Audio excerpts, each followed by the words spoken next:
A name, it seems, is the simplest of things. A sound, a collection of letters, a label affixed to us at birth. We wear it like a second skin, a garment woven into the very fabric of our being, and we are told that it is who we are. It is the first word we learn to recognize in our infant lives, the sound that calls us to dinner, the signature on our most important documents, and the epitaph on our final stone. Yet, what if this most basic, seemingly innocuous word is not a definition, but a limitation?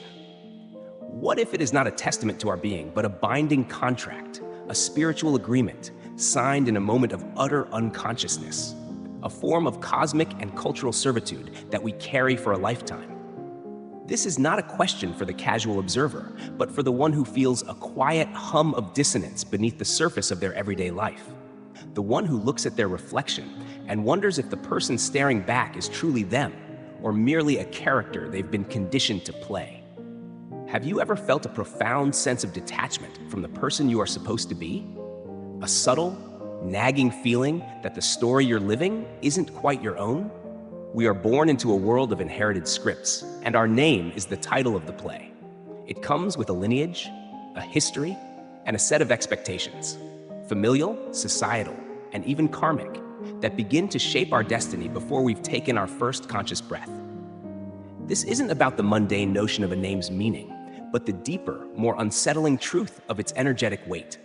It is a tag, a marker in a system of control, a tether to a past we may not have chosen, and a future we might not truly desire. It is a whisper of obligation that echoes through our subconscious, compelling us to fulfill roles, perpetuate patterns, and uphold legacies that have nothing to do with the soul we arrived with. Consider the metaphor of Plato's cave, but twist it slightly. We are born not just chained, but named. Our name is the shadow on the wall. The pre-written story we are told is real. It becomes the prism through which we view ourselves and through which the world views us. Social media, with its curated personas and public validation, is the modern-day cave. A digital amphitheater where we desperately perform the part our name has cast us in. We post pictures of a life we're supposed to want, chase a version of success that society has defined, and seek approval for a self that is a carefully constructed facade. The name successful professional, loving parent, or spiritual leader becomes a cage, a role we are afraid to step out of for fear of losing our identity, an identity that was never ours to begin with. This is the central lie, that we are our names, that we are our titles, that we are our roles. The journey beyond spirituality begins with unlearning, and the first lesson is this: what you call yourself is not who you are. The moment you begin to question the authority of your name, the moment you feel that silent rebellion against the story it holds, is the moment the chains begin to loosen. It's a terrifying, yet exhilarating awakening. It's the realization that the life you are living is a carefully choreographed dance, and you are not the choreographer. It's the first step into the deep, dark, and wondrous waters of shadow work, where we confront the parts of ourselves that we've hidden away because they don't fit the narrative of our given name. This is where we stop chasing the light and start embracing the totality of who we are, including the parts that society and our names told us were unacceptable. We must unlearn the language of our own identity to learn the silent truth of our soul. This exploration is a direct confrontation with the most fundamental illusion of all. It invites us to peer behind the curtain, to see the strings attached to our very identity. It suggests that our name is not a gift, but a debt, a karmic and energetic imprint that shapes our reality. It's a key that unlocks a lineage of trauma and unresolved patterns, forcing us to play out the same loops until we consciously decide to change the program. The deeper we go into this understanding, the more we realize that true freedom isn't found by adding more to our spiritual practice, but by shedding the very things we thought defined us. It's about dismantling the self, starting with the name. It's about becoming nameless, formless, and in that void, remembering the truth of our being. This is the threshold of the journey we are about to embark on. Having established the foundational premise that our name is more than a simple identifier, that it is, in fact, an energetic tether to a pre-programmed reality, we can now descend deeper into the core themes that govern this understanding. The first is the concept of a spiritual contract, not in the romanticized sense of a preordained soul mission, but as a binding agreement made in unconsciousness. When a name is bestowed upon us, it often carries the weight of ancestral karma, family expectations, and societal archetypes. This name is the first line item on a ledger of inherited beliefs and unhealed patterns. The child, with its pure, undifferentiated consciousness, accepts this contract without a single moment of conscious consent. It is akin to inheriting a debt that you didn't incur. You are now beholden to a legacy of success, of trauma, of specific personality traits that your soul may not have chosen, yet you are compelled to fulfill it. This is the invisible hand of obligation, the silent pressure to live up to the good name of the family, or to break free from a bad name that has followed a lineage for generations. It is a subtle form of spiritual bondage that keeps us from our true, unnamed nature. This leads us to the second core theme, the illusion of selfhood. We are conditioned from an early age to construct an identity around the name we are given. This identity is the ego, a carefully curated collection of memories, beliefs, and desires that we mistake for our true essence. The name becomes the central pillar of this construct. When we introduce ourselves, we don't say, "I am an infinite consciousness experiencing this moment." We say, "My name is your name." This simple act reinforces the illusion. The ego, in turn, acts as a filter, a sophisticated program that sorts through all incoming information and experiences, keeping only what validates the story of me, the story of our name. Anything that threatens this narrative is either rejected, rationalized, or buried deep in our subconscious, becoming what we refer to as the shadow. This is why confronting the energetic reality of our name is a foundational act of shadow work. It forces us to dismantle the very identity we have spent a lifetime building, revealing the hidden truths and suppressed emotions that don't fit the ego's script. The third and perhaps most profound theme is the concept of unlearning as a path to awakening. While traditional spiritual paths often focus on learning new tools, techniques, or beliefs, the journey of beyond spirituality is one of subtraction, not addition. It is the courageous act of shedding layers, of dismantling the false self piece by piece. The name is the first and most crucial layer to peel back. This process isn't about finding a new name or a spiritual pseudonym. It's about a silent, internal dissolution of the concept of being named at all. It is about understanding that your true essence is nameless, formless, and beyond the human concept of identity. This unlearning is a disorienting and sometimes painful process. It feels like a death. It is the death of the person you thought you were. But in this death, there is a rebirth, a remembering of who you were before you were given a name, before you were programmed with beliefs, before you forgot your own divinity. This is the ego death that so many seek, but few are willing to truly face. It is not an event, but a continuous process of surrender. Finally, we must consider the theme of energetic imprinting and its impact on our reality. Our name is not just a sound, it is a frequency. It vibrates with the collective karma of our lineage, with the intentions of our parents, and with the societal codes that have shaped its meaning. Every time we hear our name, every time we sign it, we are reinforcing this energetic signature. This imprinting subtly guides our choices, influences our relationships, and even dictates the nature of the challenges we face. It's the reason certain life patterns feel like inescapable loops. We are, in a sense, living out the script of our name. To truly break free, we must consciously sever this energetic link. This is not a ritualistic act, but a continuous, mindful practice of questioning every thought, every belief, and every feeling that originates from the story of our name. It is a slow, deliberate process of disentangling our true self from the inherited programming. This is the essence of breaking the matrix, not by escaping reality, but by changing our fundamental relationship to it, starting with our own identity. To truly grasp the profound implications of a name as a binding contract, we must move beyond abstract concepts and into the realm of symbolic narratives. These allegorical tales serve as mirrors, reflecting the hidden dynamics that govern our lives and inviting us to see our own story in a new light. Consider the ancient, almost forgotten myth of the broken mirror. In this tale, a celestial being, in its perfect, formless state, looked into a great cosmic mirror to see its own reflection. But the mirror was flawed, shattered into a million pieces. Each piece captured only a distorted fragment of the original being's essence. A single eye, a fleeting smile, a hand reaching out. When this being was cast into the earthly realm, a name was given to each shard, a label to make sense of the fragment it contained. Your name is strength, one shard was told. You are compassion, another was named.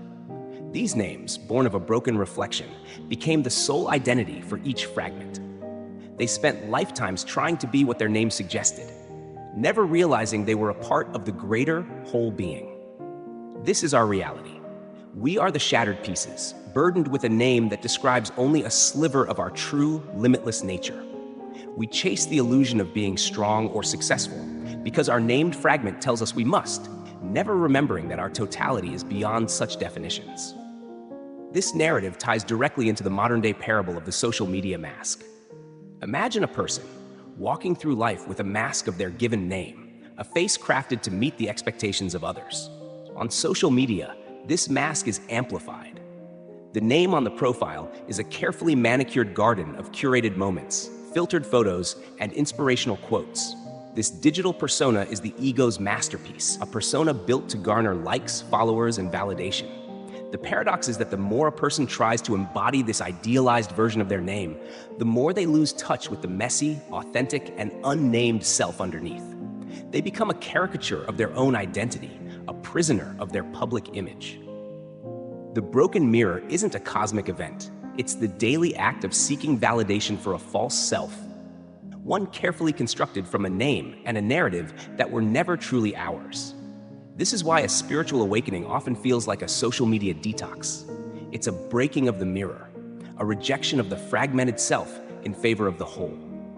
Now, let us turn to the symbolic story of the silent shepherd. In this tale, a shepherd is given the task of leading a flock of sheep, each with a bell around its neck that bears a name. The shepherd, however, remains silent. He does not call to the sheep by their names. Instead, he radiates a presence, an energy so pure and undeniable that the sheep, one by one, feel compelled to shed their bells and follow his silent lead. The sheep who cling to their bells, to their names, become tangled in the thorns of the forest, their bells clanging and creating a constant, deafening noise that prevents them from hearing the subtle guidance of the shepherd. They are so busy being sheep A or sheep B that they get lost. The sheep who drop their bells, however, find their way effortlessly, merging with the silent presence of the shepherd. This narrative is a powerful allegory for our spiritual journey.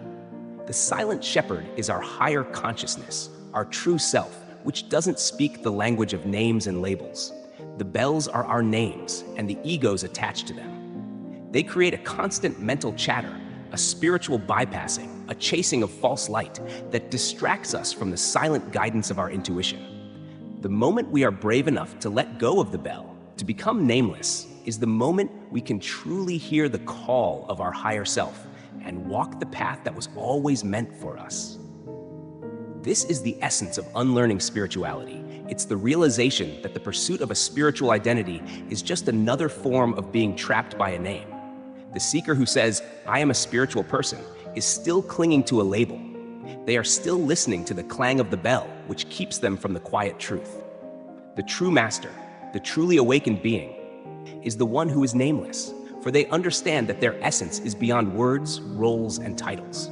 They are a presence, not a persona. This is the ultimate goal, to move from being a character in a play to becoming the stage itself, a vast, silent, and boundless space in which all things can unfold.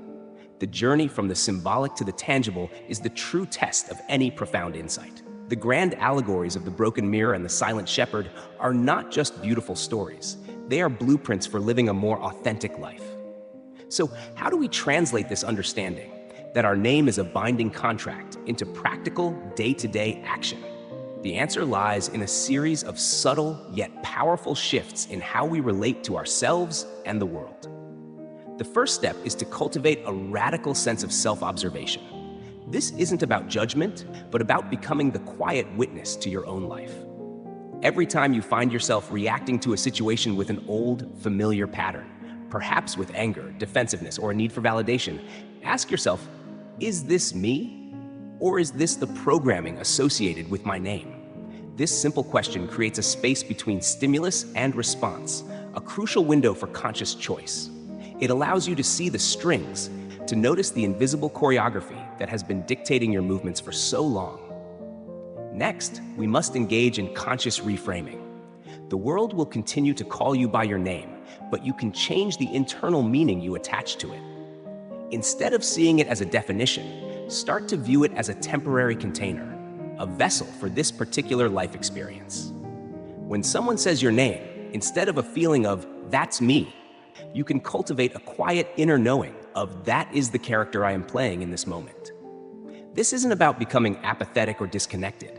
It's about creating a healthy detachment from the ego self, allowing you to act from a place of authenticity rather than obligation. This is a powerful form of reframe, turning a perceived identity into a temporary role. It's like an actor who can step into a character without losing themselves in the part. In a world full of social pressures, from the demands of family to the expectations of social media, this detachment becomes a shield, allowing you to make choices based on your true inner knowing, not on what others expect of you. Another vital practice is to embrace the unbecoming.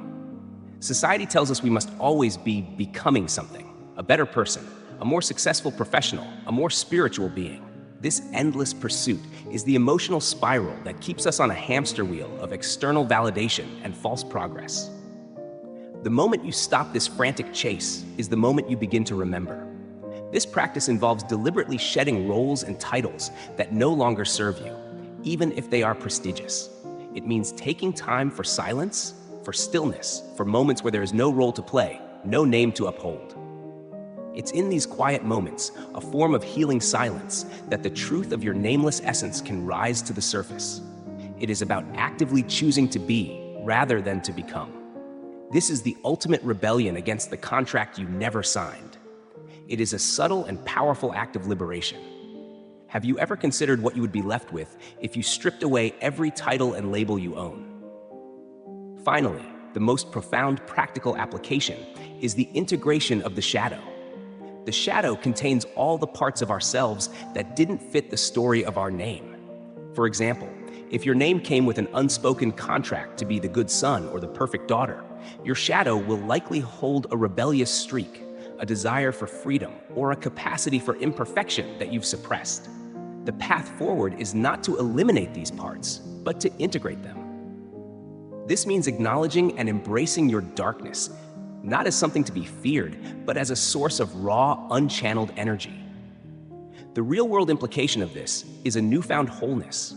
When you stop fighting the parts of yourself that don't fit your name's narrative, you stop leaking energy. You become more grounded, more creative, and more authentically powerful. This is the work of reclaiming inner knowing, moving past the belief systems that have been programmed into you, and coming home to the truth of your own being. It is about dismantling the false self and remembering the one you forgot. We have traversed a journey from the simple concept of a name to the profound realization of its power as a binding contract. We have explored the symbolic narratives that illuminate this hidden truth and integrated these insights into a practical framework for real-world living. The journey began with a question: what if your name isn't who you are? The answer, as we've seen, is not a simple one, but a complex tapestry of unlearning, shedding, and remembering. The name is the anchor to a reality that was never fully yours, a key that unlocks a lineage of patterns and a set of expectations that have quietly dictated your life's path. True freedom, therefore, isn't about escaping this reality, but about transforming your relationship with it. It's about becoming the silent shepherd who no longer needs to call the sheep by their names, because they know the flock is a part of the same silent, boundless essence. The final call to action, then, is not to change your name or to seek a new spiritual title, but to become nameless. It is an invitation to a deeper, more courageous form of awakening, one that goes beyond the typical spiritual journey of light and love and confronts the uncomfortable truths of the self. This is the dark night of the soul, the period of dissolution where the false self fades away. It's the moment you stop chasing the light and allow yourself to sit in the quiet, formless void where your true nature resides. This is where ego dissolves, false light fades and consciousness comes home. The ultimate goal is not to become a spiritual person, but to simply be the divine essence that you were before you were given a name, a role, or a script to follow. This is the act of remembering who you were before you forgot. The unlearning is a difficult and messy process, for it feels like falling apart. But sometimes, as the saying goes, breaking is how the light gets in.